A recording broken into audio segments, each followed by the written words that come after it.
Hi, I'm Ridge Foster, and in this video, we'll be covering my Capstone project, building an adaptive security appliance on the Raspberry Pi.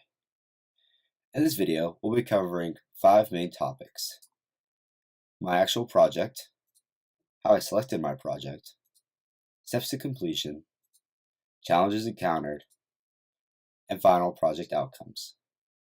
Let's go to the first topic, what my project is all about. My Capstone project, I'm building an adaptive security appliance. The goal is to essentially build an appliance that is capable of assessing network vulnerabilities and threats. This means the device will be capable of scanning, calculating, and organizing potential network vulnerabilities and problems into categorical areas for analysis. The specific characteristics of this project are functionality, mobility, integration, and flexibility. The appliance should have unmatched functionality and versatility. If one tool fails, there will be 2 to 3 others that could take its place and deliver the results that you would want. The device's mobility is unsurpassed. Not only is it small and has a networking port that makes it highly mobile, there's remote management capabilities built into the appliance for ultimate mobility. The device is an integrated powerhouse with a suite of security assessment tools and other information management, stress testing, and robust utilities. This device is about as integrated and all-in-one as you can get. And finally, the device is incredibly flexible. It has open source standards and common ports, which makes it capable of handling any network regardless of size or composition. So how did I come to this project? What were the driving tenets of project selection? There were 3 key factors that went into me ultimately selecting my project: coursework, personal experiences and interests, and the Raspberry Pi. While all professors and courses impacted my capstone in some way, 3 primary courses stand out. Professor Ellison's Computer Security, which laid the groundwork for a constantly aware security state of mind and gave me the principles and concepts of computer security. The next class was Professor Lewicki's Digital Forensics class, which built on the previously laid groundwork of Professor Ellison's Computer Security class and delved deeper into issues of information security and vulnerabilities. The final class, driving my project selection, was Professor Jeremy Cowan's Networking 1 and 2. In these classes, he taught me the foundational networking principles and was instrumental for learning networking as a whole. Through these classes, he drove me to follow my personal interests. The second main reason for my project selection were my personal experiences and interests. Computers captured my curiosity at a very young age. In fact, I could build my first computer before I turned 10. As a result, I took personal interest in topics such as hardware repair, overclocking, password cracking, and even HTML coding. The third main reason for my project selection was the Raspberry Pi and its amazing capabilities. It features a networking port, HDMI video port, 2 USB ports, and is powered by a cell phone charger. Not to mention, the price tag is at $35 and it's no bigger than a credit card. Further functions of the Raspberry Pi have also been developed. The Raspberry Pi's initial beginnings as a humble tool to teach children the foundations of computing and programming has been upgraded to devices such as media servers, arcade games, and various robots. So how did I go about completing this project? What steps did I take to ultimately complete the adaptive security appliance? I went through 4 primary steps in order to ultimately complete my adaptive security appliance. The first step was to acquire the necessary hardware and software resources. I had to order the Raspberry Pi and other necessary materials, such as a power cord, HDMI cord, and an SD card. I also had to do some software research into the operating system and a decompression utility. I also had to investigate the various tools I would later be using for the network analysis. The second step was to image the operating system. Imaging an operating system onto an SD card can be a complicated task if you're not sure what you're doing. I detail this step by step in my 3rd blog post. The 3rd step to completion was the setup and configuration of the operating system. This was met with a whole host of challenges. First and foremost, there was a lack of graphical interface. I had to entirely set it up and configure it via command line, which took some time getting used to. The second challenge to this was a foreign command line of the operating system itself. I had previous experience with command lines, but a lot of commands I was used to, the operating system simply would not recognize. The third and final challenge to the setup and configuration of the operating system phase of completion was PIT's 802.11x network authentication. This could have been a crippling hurdle for my project, as I wasn't able to connect to the network. However, there'll be more on that in the next slide, project hurdles. The fourth and final step to project completion was tool exploration and analysis. The security appliance has a whole host of tools, which have been researched and analyzed to provide accurate and important information. These tools are broken down into areas such as network scanning, information gathering, vulnerability assessment, and remote management. Collectively, these provide the adaptive security appliance with an integrated platform for functioning on any network. Now let's take a look at some of the project hurdles. Every project is met with its own set of challenges and obstacles. My project was no different and had problems categorized in three areas: hardware impediments, software difficulties, and other challenges. Given the $35 price point of the Raspberry Pi, it should come as no surprise that the processing power is fairly limited. In fact, it's more like a mobile phone than an actual computer. Additionally, the hardware is not top grade. There were some limitations with regard to the software and operating system I could use given the type of RAM and processor installed on the Raspberry Pi. The second area for hurdles were difficulties with the software.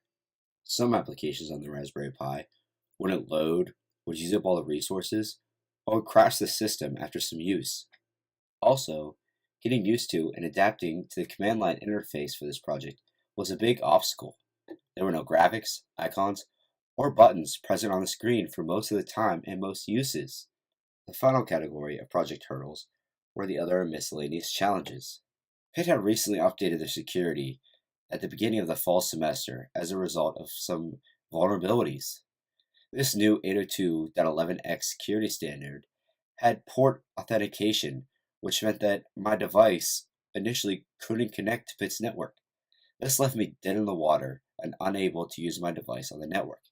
As a result, I spent a number of weeks specifically on this challenge and developing a configuration file to ultimately negotiate through the 802.11x standard and get network authentication. The final of the challenge was relaying information about my project and its contents to individuals.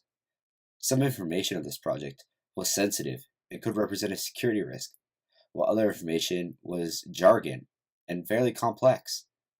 Juggling security and complexity about topics with regards to IT projects can be quite challenging for presenting or writing information to others. So what were the final outcomes of this project? What did I ultimately end up with? And more importantly, what did I learn? Starting with the capabilities of the appliance. At the conclusion of this project, the appliance is fully capable on the wired interface. The network scanning tools, Nmap and ZenMap, use comprehensive and diverse methods to scan a network and generate a status quo. At the conclusion of this video, there will be a demonstration on the tool ZenMap. The information gathering tools, WBox and the Harvester, provide additional information about a network, which could certainly be used for vulnerability assessment later down the road. The two applications, MouseOn and OpenVAS, compose the vulnerability assessment portion of the appliance. MouseOn tests the network by simulating various types of traffic, which can then be analyzed for vulnerabilities. On the other hand, OpenVAS provides a whole suite of incredibly powerful vulnerability assessment tools, which can all be used at once. Finally, the appliance can be easily remotely managed. Through either the command line SSH or graphical VNC, these two methods of remote management provide a comprehensive solution to any mobility issues. Another important outcome of this project was development of my hard and soft skills. Throughout the strenuous 15-week Capstone course, there were weekly status meetings, blog posts, and numerous deliverables, including proposals, a final paper, final video, and final presentation. As a result, I developed hard skills such as a greater understanding of command line, networking, and project management skills. I also further developed my soft skills such as communication, time management, and problem solving. The final important outcome of this project were the learning experiences. Studying a project from the very beginning provides a foundational learning experience beyond any traditional means. Like I said, the pressure was on in this 15-week course. I was the project manager, the lead developer, the designer, and head of testing and quality assurance. During this time, I learned invaluable experiences such as overcoming unforeseen obstacles, how to simultaneously juggle issues while making progress, and the importance of regularly relaying project status to superiors. You can learn more about my project and myself at my website, ridgefoster.com. Thank you for taking the time to watch this video and learn a little bit about myself and my project. I hope you enjoyed it as much as I did. Now enjoy the following presentation on the network scanning tool, ZenMap. The security appliance is capable of performing a number of tasks, including network scanning, information gathering, and vulnerability assessment. This demonstration highlights the network scanning and information gathering features on the appliance through the tool ZenMap. We start off with the security appliance already in a turned on and logged in state. Additionally, as you can see from the flickering on the left side menu, I have VNC enabled and I am remotely logged into the appliance, which I have done in order to record this demonstration. Start off by right-clicking to display the operating system menu. Select POEM-PI, followed by Information Gathering, and then once more by ZenMap, which is towards the bottom of the list. Selecting this application will begin to load. This could take some time, so be patient. ZenMap is an information gathering tool which sends various types of packets to hosts on a network in order to ascertain information about them. For example, it could send ICMP ping packets to an IP address to see if a host is alive or using that IP address.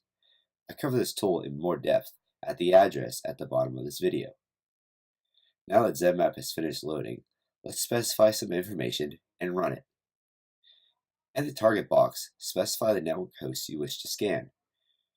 Your targets will most likely be different from mine, but in this example, I'll be inputting the IP address 130.49.93.50/28. I select this IP address because it is on the current network as the appliance. As you can see on the left side, the menu lists specific IP of the appliance already on the network. Furthermore, in the target box, the /28 represents the subnet. This selects a specific amount of hosts to scan rather than scanning the entire network, which can take some time. The next setting we select is a scanning profile. Scanning profiles on ZenMap can range from quick to comprehensive. All of these have different features and techniques which can be used to gain more information about hosts on a network, but again, as you increase in complexity, the time goes up per scan. For this example and demonstration, let's just select regular scan. After we've input the target and the profile, hit the scan button to begin the scan. This can take some time again, so we'll come back to it. Now that the scan is completed, let's take a look at the results. Starting with the first result, IP address 130.49.93.36, we see a bunch of open ports and services, starting with Microsoft Remote Protocol. Moving on, we have NetBIOS, and then Microsoft Directory Services, followed by numerous other open ports and used services. The MAC address of this IP address is also denoted as Hewlett Packard. This could be useful down the road. The next result has just one open port service, an iPhone Sync. As you can also tell, there are many other computers using the same open port, same open service. This can provide a profile for a network, so you can establish what types of computers are being used on your network, as well as what type of traffic your network is generating. Finally, one interesting bit of information is a MAC address registered to Raspberry Pi. This is not the security appliance, but somebody else on that network, also using Raspberry Pi. Other features are categorical organization through the Services tab, and topology, which can show a diagram of the network for ease of use and for establishing network lineage. All of these features make ZenMap a powerful information gathering and network scanning tool. Thank you for watching this demonstration.